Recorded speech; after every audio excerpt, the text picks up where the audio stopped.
Labdaros ir paramos fondo pagalbos sparnai ir vieno dienraščio ilgalaikė maisto produktų akcija sulaukė vis daugiau šiauliečių, kuriems ši pagalba itin reikalinga.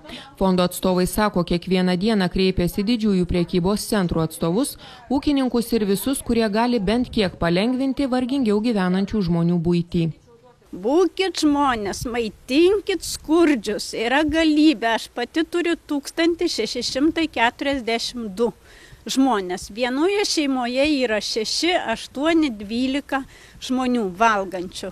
Darbų, kaip žinote, Šiauliuose nėra. Kadangi maisto produktus tenka parsivežti iš maisto banko esančio Vilniuje, šiai gerumo akcijai talkina ir Seimo nariai. Andrius Šedžius nekartą parvežęs duonos gaminius ragina aktyvesniais būti ir miesto valdininkus. Gruodžio mėnesį bus turbūt daugiausia įvairių akcijų, kurių metu bus sukaupta maisto ir išdalinta žmonėms. Tai esu tikrai susirūpinęs tuo, kaip tas maistas pasieks šiauliečius.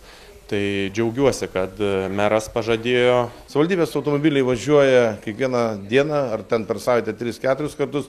Tikrai gavę signalą, kad reikia parvežti, paimsime ir parvešime ir jokių problemų nėra. Pasak Labdaros ir paramos fondo pagalbos sparnai atstovų, dalijant labdarą nešildomame garaže sunku ištverti šaltį. Dėl to nesykį buvo kreiptas ir į miesto savivaldybę. Tačiau šiltesnių 14 kvadratinių metrų patalpų valdininkai taip ir nesurado.